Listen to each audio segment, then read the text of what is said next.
Hello out there, folks. And this is Big Paul coming at you. So I'm going to let you know I thought I'd give it a shot making a pass-through. 5-volt pass-through. I had this leftover e-cigarette that I bought. Cheap. Paid about $5 for an e-cigarette. Got it from Hong Kong. Bought about 9 packs of them. Gave them away to different friends, my relatives. Out of 9 packs I had, 2 of them were no good. So I'm waiting on words about them. I notified the company. Anyway, I had some leftover cigarettes from about a couple months ago. And I went back to using, and I came up, I wanted to recharge them in my car. So I put a car charger I had with a new USB adapter that they came out with a charger with at Radio Shack. Put the adapter in, but I don't know how they got it was made for that particular charger. The car power supply comes with different tips. I've had that for about 9 or 10 years, and they came out with a USB, a special tip with it, had 2 prongs and everything, put it in, plus on the tip and everything. Yeah, well, I plugged my cigarette in there to recharge it, burnt the battery out. The battery got really overheated. I thought maybe it might have been a bad wire, so I did another one. I had another, that was the old one I had. And I tried a new one, did the same thing, burned both batteries out. So I'm waiting on words from them. Well, what I did is I took some of the, took them apart, and I used the cigarette itself to make a pass-through. That and an old car cigarette adapter thing. This is a pass-through I made. It uses the e-cigarette. I cut the bottom part of the e-cigarette off. Actually, the top part of the cigarette is inside the case, and I took the atomizer connector, and I moved it to the other end right here, right there. And because the wire broke getting the battery out, so I put heavier wire in it. I put solid copper wire in it, covered wire, and it works pretty good. I didn't put an LED on it, as you'll notice. It's in pretty nice shape. What I did is I rewired it, and it was very simple to make. It took me about 45 minutes to make it, looking for different spare parts I had.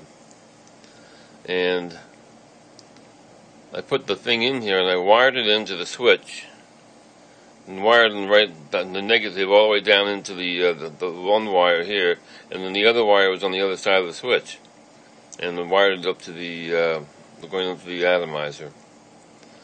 So now I have an e-cigarette, which is actually powered by 5 volts. It will not work. It won't work using a something like an HTC phone charger, it puts out 5 volts rather, but it only puts out 1 amp. Now this thing here requires, I imagine, more than 2 amps, maybe close to 3, I guess. I plugged in the computer, no problem on the computer, does a nice hit. I'll demonstrate.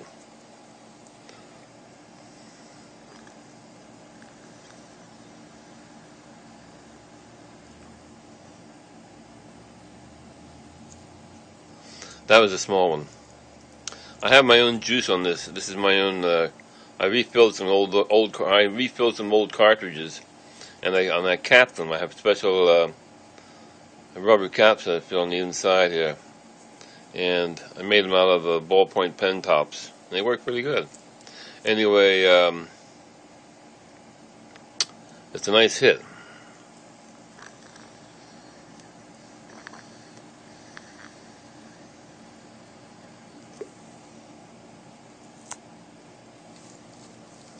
You got a lot of vapor out of this thing.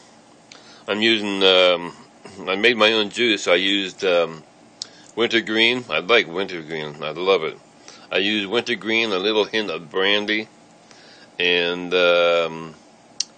about 70%, no, about 65% VG, and the rest of it distilled water. No nicotine, no alcohol, and it's a nice puff. I like this. I made another one similar to this. It was this is my first one I ever made. It was a very fast thing I made today. I just sat down, I just put it together. It cost me about $3 or $4, that's all. The cable I already had, 5.5 feet of cable, USB cable. Now this is not USB, but the USB's on the other end. Old car charger I had in my utility drawer somewhere, and the old cigarette, right, and a micro switch I found in one of my toolkits someplace. Only about maybe $2 or $3 or something like that total. So the solder and the well, actually there's no LED in this one either. It didn't even hardly cost me anything, and it works.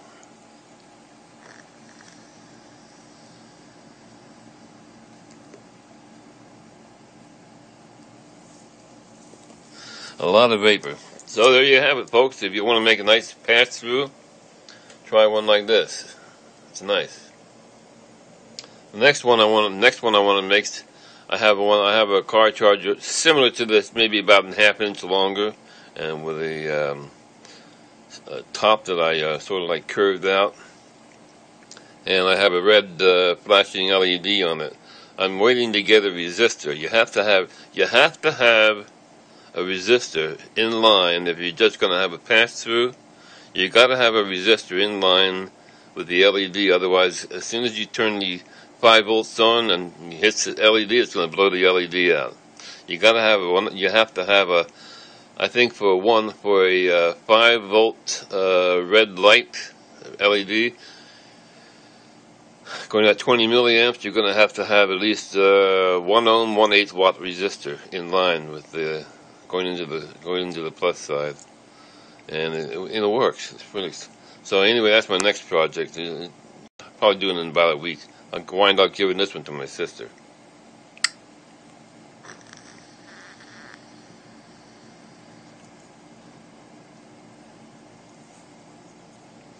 There you have it, folks.